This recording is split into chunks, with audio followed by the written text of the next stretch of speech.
Hey guys, welcome to my YouTube channel.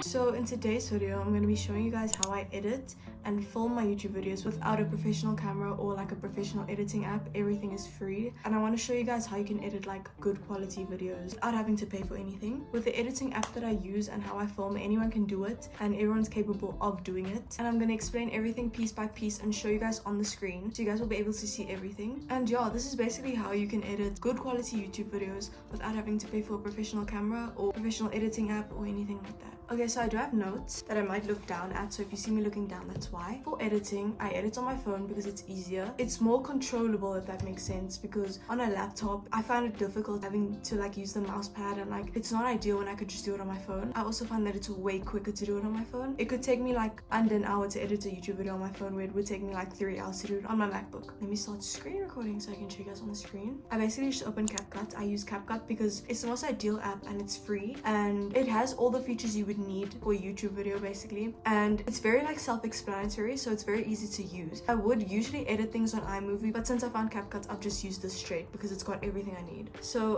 basically I'll click new project and then choose the video that I need, and then it will import. You can add multiple videos at a time. You can even add photos too, so you just select all your clips you need. I'm only going to use one for now. And then basically the basic trimming and cropping. So when you've got the video, you can scroll as I'm doing right now, and then to split a video, you simply click split. On the bottom left corner, you simply click split and then it will split. To crop a video, so say I need to crop a part out because I messed up, or like I said something and I don't want it in the video, because sometimes when filming a YouTube video you can like go on about things. It's just like things in the moment that you speak about that aren't relevant for the YouTube video, so you want to crop it out. You can simply just hold at the end of the clip and drag it to wherever you want to crop it, and then it will crop the video. So that's basic trimming and cropping. It's extremely self-explanatory and easy, and this is why I like using my phone, because I can just use my fingers to like move the things and I don't need to use like a mouse pad. So much easier. And then another like basic thing you should know is how to delete a clip. Just make sure the clip is selected like it is now, and then you click delete.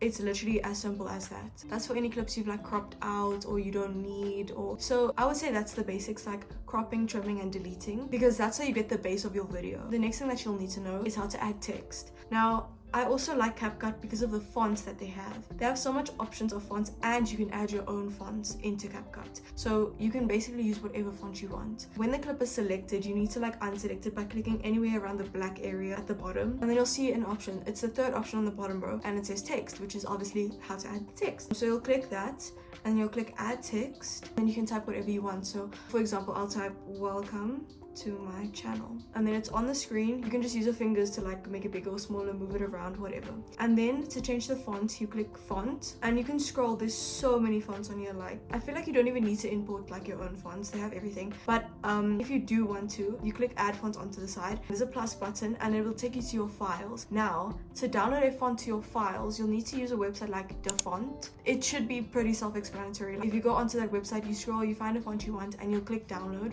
It will download into your files, and then it should pop up here when you click the plus to add a font. If you want a more in-depth explanation for that, there's multiple videos that you can like search on YouTube how to add a font, but I feel like that's pretty like self-explanatory. I'll add the text, I'll change the font. Let's just do italic, for example. I'll move it to the bottom. I like my font at the bottom. I don't know why. I feel like it just looks better. And then yeah, I'll add it to the bottom. And then you'll see an option, it's like an orange box at the bottom. You'll be able to move that around. So say I only want it to last like 2 seconds. You'll be able to move it around for like however long you want the text to last. And yeah, that's how you add text. If you use TikTok and edit videos on TikTok, you'll understand the whole text cropping situation. And then to animate the text, for example, you want like the text to come like typing in. You just click, you scroll, you click animation on the bottom, and there's multiple animations that you can do. I haven't even looked through these before. Like I've only used the typewriter one, I think, which is when it literally just types into the video. You'll notice that a lot of YouTubers use a sound effect. So whenever, for example, they use this effect that has the typing, they add a typing sound effect because it doesn't come with animation. You have to go out of that editing option again. So then you'll just go out of there and you'll click add audio. Now you'll get a lot of options at the bottom. If you click sounds, it's the sounds that are on CapCut, or if you link your TikTok account to your CapCut account, it will come up with the saved audios that you have on TikTok. But these are basically just the sounds that CapCut has in already. There's like vlog ones, I use a lot of these. So yeah, that's basically the sounds that are already on CapCut. Then you click effects. That will be like the short little effects. So for example, you want the typing effect. So you'll search for typing and then you can listen to each audio. So, and then when you do find the one that you like, you can add it to your favorites. You just click that little favorites icon on the side. As you can see, this one for me is white. And then if you want to use that effect on your video, you just click the plus and it will be there. So then it will look like this. And then to obviously trim the sound effect, you can do the exact same. You can drag it to where you want it to end, or you could split it at the bottom. That's also another reason I prefer CapCut, because it's so easy to just split and delete, split and delete. So for example, if I didn't want to do that, I could just click the actual sound effect on the bottom, which is the blue strip, and then I'll click split on the side and delete, and then I'll just have it in the segment in the beginning. Okay, so now I've gone over how to split videos, how to delete, how to crop, how to add text, how to add sound effects. With the sound effects, it's not just typing. You can add like there's so many sound effects on CapCut. You can literally scroll for days. Like there's so much sound effects that you can use. You can use it in any situation. So for example, if you want to add text quickly to the screen with no effect, for example, I'll do it right now. And there's a click noise when I add it. So you can do things like that. So for example, you go back into effects, you'll search like click, and then like a lot of options will come up. As you can see, I've saved the mouse click, so you can just add that. And then when I add the actual text, unless you're just using random words, it will come up with the text, which is cool. That's also a nice feature to like keep attention on your videos. Like you need sound effects, you need a lot of like, for YouTube it's very important to add sound effects to change your like background, to change your scene, which I'm not going to do right now because I'm making a set video. But I mean, for like a normal vlog or anything that you're posting on YouTube, you need to keep the attention of your viewers. So that is why sound effects are very important in YouTube videos, and you'll hear them a lot in different YouTube videos. So transitions between clips. Say I split a clip here, but I want to add a transition. You'll notice a little square icon with the line through it. You click that and then there'll be different like options. So like here, for example, a white flash in between the clips, or if you click camera, you can have like a pull in option. This is also very good for keeping viewers' attention onto your videos. Now, as you can see, when the clip changes, there's an effect. The next thing I want to do is adding music to your clips. So once you've filmed your YouTube video, you've trimmed the video, you've cropped out parts that you don't need, you've added text, you've added sound effects, you've added transitions between your clips, but now you want to add music to your clips. Now copyright is a very important thing on YouTube. You do not want to get copyrighted on YouTube, especially if your account is monetized. And basically your account gets monetized once you reach 1,000 subscribers and 4,000 watch hours. That basically means you're getting paid from YouTube. However, YouTube will not pay you if you are using copyrighted audios. There's such things as copyright strikes, which you get if you've used like a copyrighted sound in your video. So you can't just use any like Justin Bieber song in your videos. Like it's got to be like a sound that isn't copyrighted. Basically, to add audio, again, you can click audio on the bottom row, and then I use sounds. So for the music that I use for my YouTube video, I find under CapCut audios, which is in the sounds option. So then I'll click vlog and I'll click glowing sea, for example, and I'll add that. And then because maybe I want that to be in the background of a get ready with me or like whatever. So I'll add that on and you'll hear it here.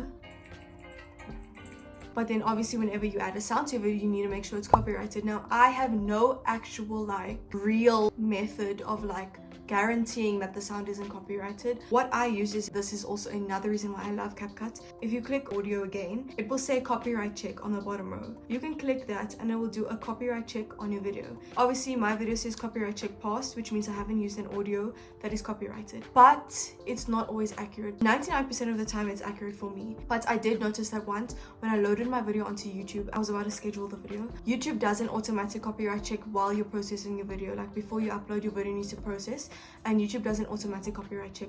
I did notice that one of the audios that I used that passed the copyright check on CapCut didn't pass on YouTube. And that's also another thing you need to pay attention to. You need to make sure that you pass the YouTube copyright check, which is also not guaranteed, but it's more accurate because the YouTube copyright check will make sure that there's no sounds in your YouTube video that are currently copyrighted. Audios can be copyrighted at a later stage, which can affect your videos, but I mean like that's nothing you can control. So say for example, use a song in your video. The moment you use it, it's not copyrighted, but a month later it gets copyrighted. copyrighted. It will affect your video because you're using a copyrighted audio. So I would say there's no way of actually avoiding that. It's something that happens. It happens to a lot of YouTubers and it's normal. So I don't really know how to avoid that at all because there's no way of telling when a song is going to become copyrighted at a later stage. But I will say, before downloading your video, uploading your video, and if you're using CapCut as your editing software, do the copyright check, make sure your work isn't copyrighted, and then upload it to YouTube, make sure it's not copyrighted, and then you're fine. So yeah, that's just an important thing to remember. Make sure the sounds you're using aren't copyrighted. And then also, say for example, the sound is very loud and you can't hear me talking in the background because you just want it as background music. You don't want it as the main thing in your video. So you can click the audio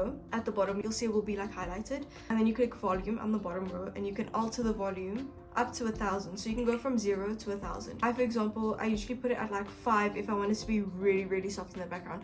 But this also depends on how loud I was talking. So if I was talking soft in the video, then I'll need to put it on 5. If I was talking a bit loud in the video, I'll put it on 10 or 15 or even 20 sometimes. So it depends on how loud you actually want the audio to be. But that's so you can like alter the volume of the specific clips. And you can do this on any effect also. So like for example, this typing effect that I've added, you can change the volume of that too. So if you don't want it too loud, you can change that too. You can do it with any sound effect on CapCut. It's pretty self-explanatory, and that's also a useful tip because sometimes effects are louder than others and you want to make them like the same. When you want to make them the same, you can just alter the volume. This also applies to like the actual video clips in your video. So if you click, you can scroll on the bottom row and you'll click volume when you've selected the video. You can click loudness adjustment. Now this will adjust the loudness of every single clip that you have so that they can be at the same level. So you know, sometimes some clips will be louder than others, but if you use loudness adjustment, it will adjust every single other clip in the video's loudness to be at the same level as the clip you've selected. So say I select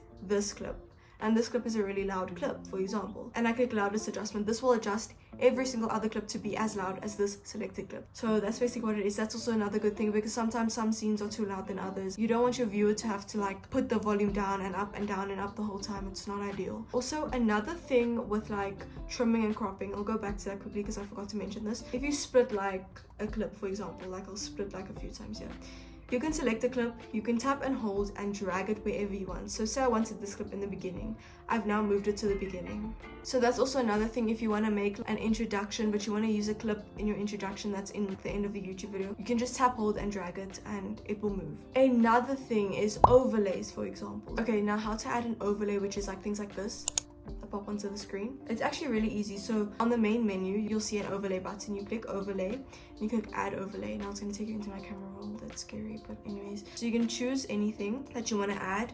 The picture, I just chose a random comment from my TikTok. I screenshotted it and cropped it in my camera roll, and then you'll just add it, and then you can like adjust the size with your fingers again, move it around wherever you want. Basically, I'll just add that to the bottom. And then some people also add sound effects onto that. So then you'll just click, you'll go out, you'll click audio, you'll click effects. And for example, I'll go to my saved effects here and click cheek pop. So then whenever the picture pops up, it'll make a noise just like this. See, so that's also another thing to like, if you're adding a picture, to add that sound effect so that your viewer's attention goes onto whatever you've just added onto the screen, and that keeps their attention on your video. Okay, now also with overlays, you can remove a background. So say for example, I want to add a picture of Kylie Jenner. I'll add the picture, but I don't want that background that she has there. I just want it to be like a cutout of her. So then you'll click the overlay, make sure it's selected, and then you click cut out on the bottom menu. You can say remove background. This will not always be accurate, so sometimes, and then you can obviously like trim it to be like in the video or like in the corner, wherever you want Kylie Jenner to be, she can be there. But sometimes this isn't always accurate. So for example, there's an option on the side that says chroma key. You can click that, then you click color picker, and then you select the color that you want to be removed out of the overlay that you've just added. Then you click intensity on the side and you can adjust how intensely you want it to be removed. Sometimes this option is more accurate than just the automatic removing background option, but it depends. So you have to see like whichever works best, and it depends on like what the actual picture is that you're adding. That's also another thing you can do. And you can also adjust the timing in which like the overlay is on the screen by just dragging or like splitting and deleting like that. Then for like visual effects on the video, so like something like this, for example. So that's like in the main menu. So say for example you want to add like an effect that's in the main menu, make sure you have no clip selected.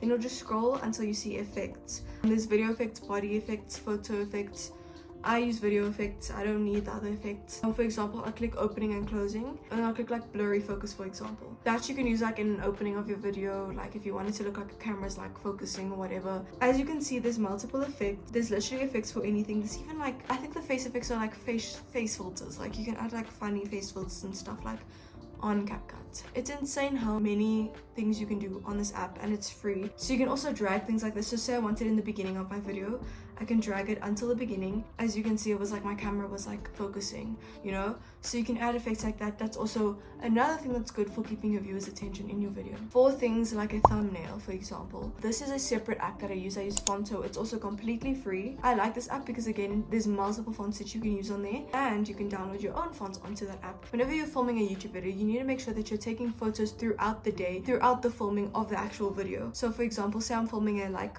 how I edit my videos, I'll take a picture of like the booklet that I'm using, or like something aesthetic also. Like you don't want your thumbnails to be like ugly, otherwise no one's gonna click on it. So for example, I'll take a picture of that, and I'll obviously like edit it and whatever, but for the sake of this video, and then I'll take a picture of like the setup that I'm using right now, or like a selfie, or like whatever. And then for me to make my thumbnails fit properly and make them accurate, I'll go onto my camera roll and take the video that I'm using, and then I'll go like onto one of the clips from the YouTube video that I'm filming, and then I'll just crop it.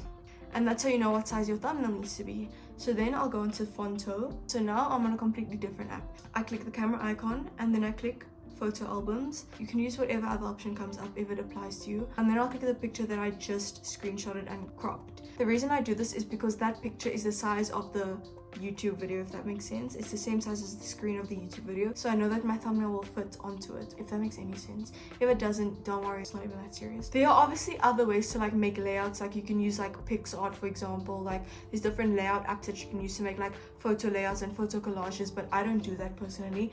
But PixArt is another app that you can use for that, and that is extremely easy. You don't even need a tutorial for that. Like you'll be able to see it easily. I don't use that personally, but you can use it if you want. I just use Fonto. So I'll click the three lines on the bottom, I'll click add image, and then it will show me my camera roll. I'll click the images that apply that I want to add to the thumbnail, and I click it, and I click size, because you can't, the one thing I don't like about Fonto is you can't use your fingers to like minimize and maximize pictures. So you use the size, like, what is it called, like the slider?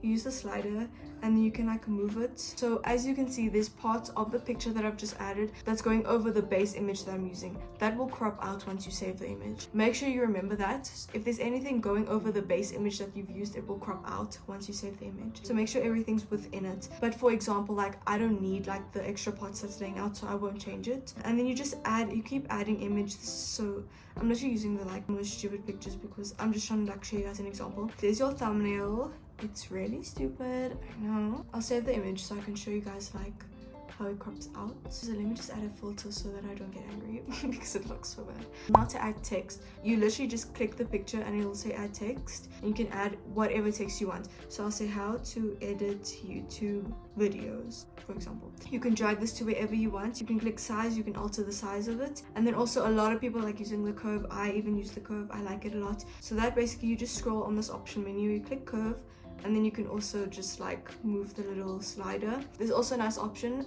if you click move, you can click these like these little buttons at the bottom that it has like arrows and like an A. You click that and it will center your text, and you can click these like arrows to like move it up and down slightly. Say I added text to the top, but I wanted to move to the middle of the screen, like exactly. I'll click move, and then I'll click the A with the arrows pointing to the sides, because that will put it in the middle. Then as you can see, you can't see the text on the thumbnail. So a lot of YouTubers use this in their thumbnails. It's just to help the viewer be able to read the text more easily. So what you do is you click style, and then on top you'll see another option for style. You click that, and then you can add like a shadow, or if you go back to color, you can click stroke, and you can add like a stroke around the text. So for example, now it's black. As you can see, it's so much better than before. You can see the text now, it's clear, you can read it. You can also change the color of the text. So again, you click style, you can change the color of the actual text. So yeah, that's basically how I edit my thumbnails. Very simple, very easy. And then saving the thumbnail, you just click the icon on the bottom right corner, and then you can just say save image, and then it will say saved, and then it will be in your camera roll. Then you can just airdrop it or send it to wherever you're uploading your video from. And that is the basics of how I edit my YouTube videos and my thumbnails.